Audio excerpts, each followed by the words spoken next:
এখানে গরুর মাংস আর খাসির মাংস একসাথে, কারণ গরুর মাংস হাফ কেজি ছিল, খাসির মাংস হাফ কেজি ছিল, এটা একসাথে রান্না করছি। আর এখানে এটাকে কি বলে জানি আমরা বলি গোসে মাছ, তো ভুনা করা হবে। আর মাংসটা এখানে রসুন পেঁয়াজ ছুলে রাখা হয়েছে, আর মাংসটা আলু দিয়ে রান্না করা হবে, তাই ছুলে রেখেছি। আর এখানে মশলা করে নিচ্ছি জিরা, আদা আর এলাচ ফল, আর সাথে আমি শুকনো মরিচ দিয়ে দিব, দিয়ে বেটে নিব একসাথে। আজকে শুক্রবার, আজকের এই আইটেম হবে শুক্রবারে। এখানে আমি পেঁয়াজ দিয়ে দিয়েছি, তো তার মধ্যে আমি মশলাটা দিয়ে দিচ্ছি।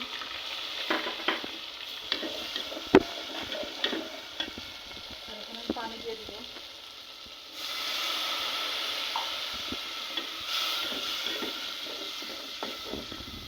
এখানে পাকাল তোড়া মাছ ভুনা করবো, তার জন্য মশলা নিয়েছি জিরা, আদা, একটু দারচিনি আর সাথে শুকনো মরিচ নিব। এখানে আমার মশলাটা কষানো হয়ে গেছে, সব মাংসটা দিয়ে দিব।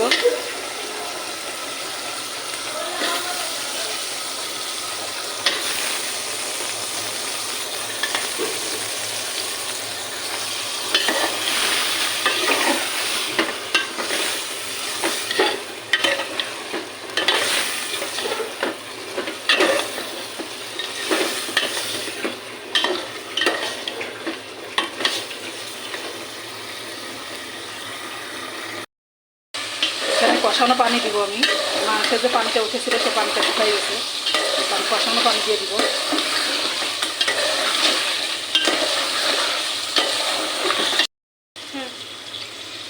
কষানো পানি দিয়ে দিলাম আমি।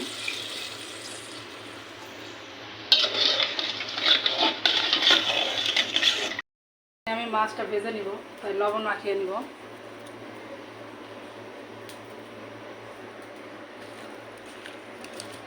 আর এই তো মশলা করে নিয়েছি, মশলা কি করেছি সেটা তো আপনাদের দেখালামই।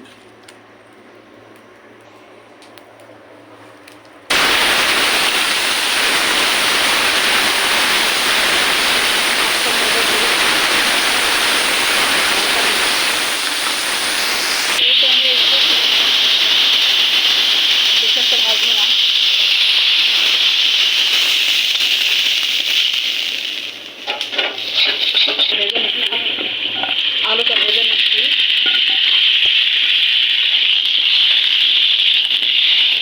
এখানে আমার আলুটা ভাজা হয়ে গেছে, মিশিয়ে দেব।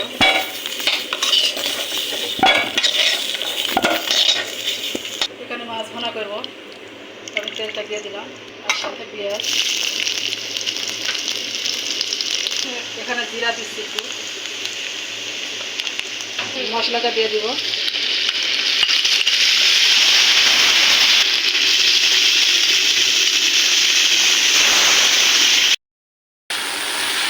এখানে মশলাটা আমার কষানো হয়ে গেছে, তো মাছটা দিয়ে দিব।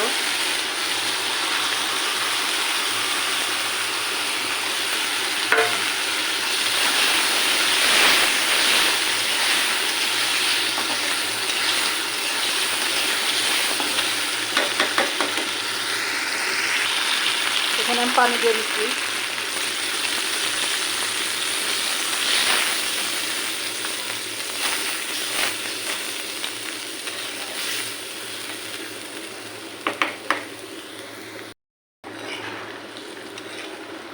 মাছের কালারটা দেখুন অনেক সুন্দর এসছে।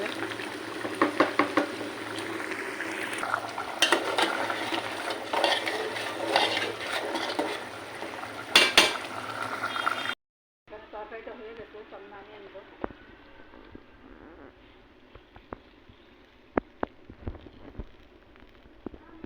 এখানে আমি একটু কষানোর পরে আলুটা দিয়ে দেবো।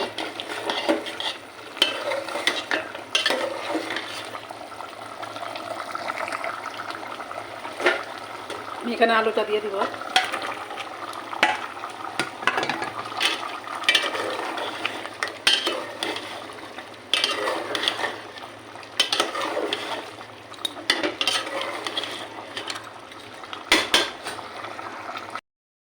এখানে আমার কষানো হয়ে গেছে, আমি ঝোলে পানি দিয়ে দিব।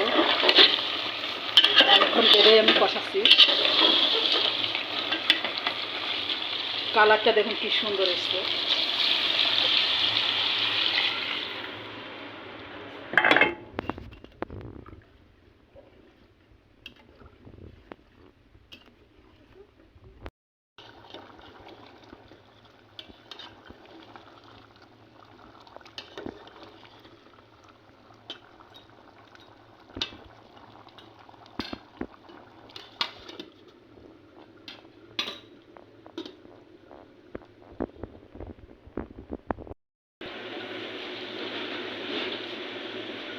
দেখেন কালার কি সুন্দর এসছে গোসি মাছের।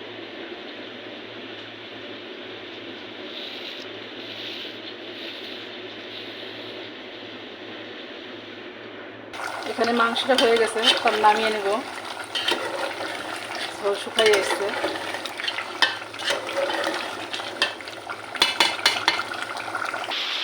এই তো আমার গরু গোশ আলু দিয়ে রান্না করা, আর এই তো ইয়ে মাছ, গোসে মাছ, সব মিলাই দেবেন।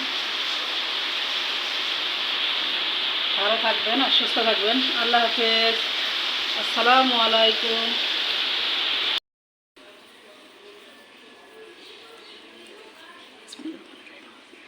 বিসমিল্লাহির রহমানির রহিম। শুরু হয়েছে।